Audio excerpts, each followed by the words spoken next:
आपकी उलझनें भी मीठी हो सकती हैं और जलेबी इसका एक जीता जागता जिंदा सबूत है।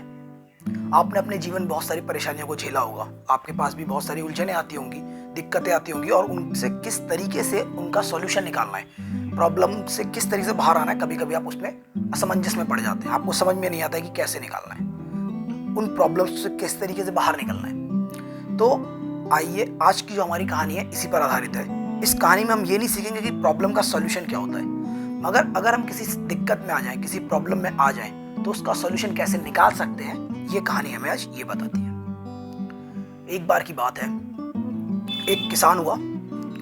तो उसकी एक छोटी सी फैमिली थी, एक बीवी थी, 2 बच्चे थे, मगर उसकी ज़िंदगी बहुत परेशानियों में चल रही थी। वो अपने परिवार का भरण पोषण अच्छे से नहीं कर पाता था।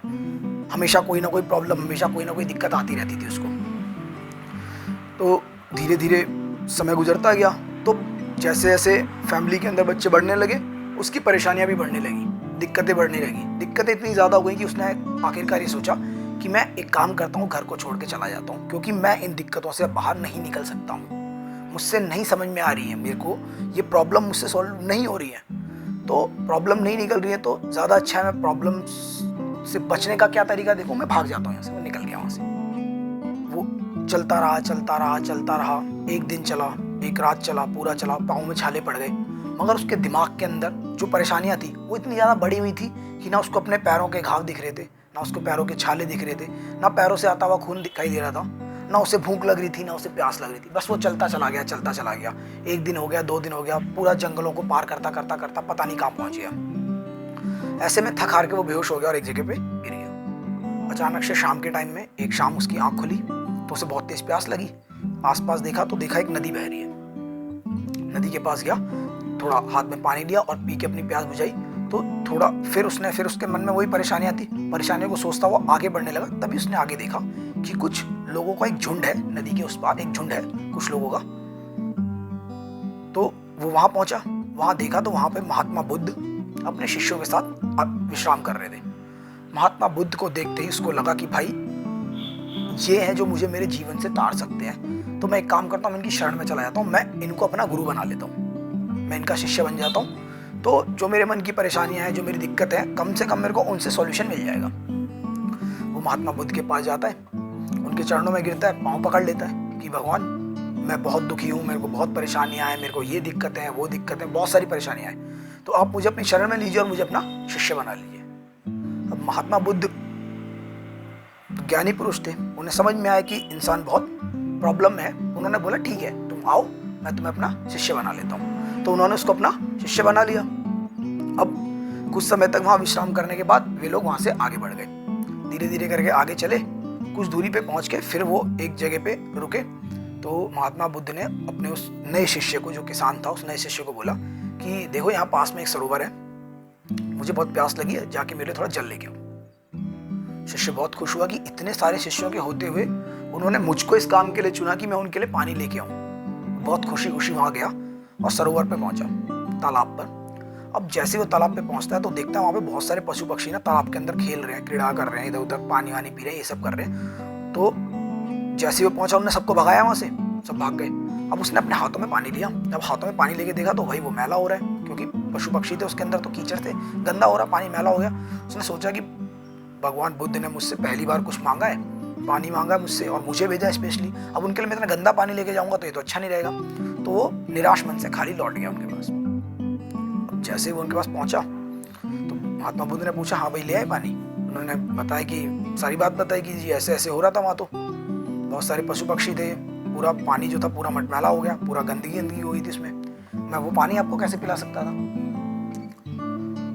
महात्मा बुद्ध ने बोला कोई बात नहीं, चलो तुम बैठ जाओ। अब उन्होंने अपने एक और शिष्य को बुलाया और उसको बोला कि जाओ, वो सरोवर है पास में, वहां से आके मेरे लिए कुछ पानी लेके आओ, जल लेके आओ। तो वो दूसरा शिष्य भी चला गया, वो गया सरोवर के पास, वो पहुंचा वहां पे, थोड़ी देर खड़ा रहा वहां पे, देखा उनने पानी को, फिर उसने अपने हाथों में पानी भरा और हाथों में मतलब पत्तों से जो भी बना के वो पानी लेके आया और महात्मा बुद्ध के पास ले आया। जैसा भी पानी उसको लगा वो लेके आ गया। महात्मा बुद्ध ने देखा पानी, उस किसान ने भी देखा, बाकी लोगों ने भी देखा तो पानी एकदम साफ, जबकि किसान तो कह रहा था पानी बहुत गंदा था। महात्मा बुद्ध ने लिया और अपनी प्यास बुझा ली। मगर सारे के सारे जो उनके और भी शिष्य थे और वो किसान भी था, वो बहुत असमंजस में कि भगवान ये क्या हुआ, जब मैं पानी लेने गया तो इतना गंदा था और जब ये पानी लाया तो एकदम साफ हो गया। तो महात्मा बुद्ध ने उसे समझाया कि देखो, जिस समय तुम पानी लेने गए वहां पे जानवर उसके अंदर खेल रहे थे, तो पानी के अंदर या जल के अंदर, तालाब के अंदर जो भी आसपास के पेड़ पौधे, मिट्टी, धूल मिट्टी ये सब गिरी होती है, जब उसके अंदर पानी में कुछ छलछलाहट होगी, कुछ उसके अंदर एक्टिविटीज की जाएंगी पानी के अंदर, तो क्या होगा, पानी का हमें साफ तत्व नहीं मिलता है, हमें उसके लिए थोड़ा इंतजार करना पड़ता है, धैर्य करना पड़ता है। तो जब तक ये मेरा दूसरा शिष्य गया, तब तक वो पशु पक्षी वहां से जा चुके थे, तो पानी के अंदर की गंदगी थी, जो मिट्टी थी, जो पेड़ पौधे थे, जो छोटी डंडियां थी, छोटे कंकड़ वंकड़ थे, वो सब धीरे धीरे करके तली में बैठ गए और ऊपर साफ पानी आ गया।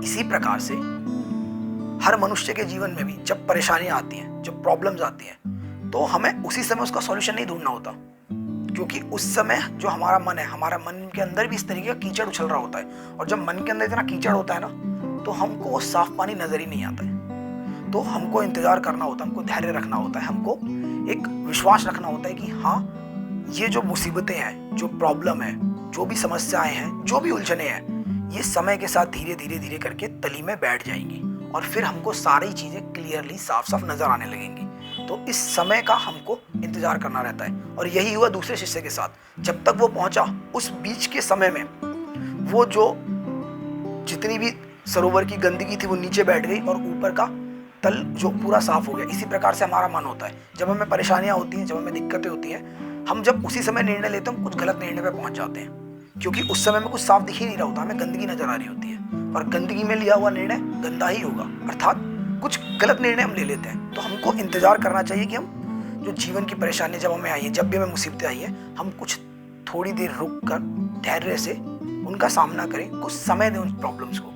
जब हम कुछ समय देते हैं तो वो सारी परेशानियां धीरे धीरे करके सेटल हो जाती हैं उनके बेस पे, और फिर हमको क्लियर एक पिक्चर नजर आती है, एक साफ नजरिया नजर आता है। तब हम जो भी निर्णय लेते हैं तो बहुत से चांसेस हैं कि वो निर्णय हमारे अब सही होंगे, क्योंकि हम शांत मन से, धैर्य से वो निर्णय लेते हैं। और यही बात उन्होंने उस किसान को समझाई।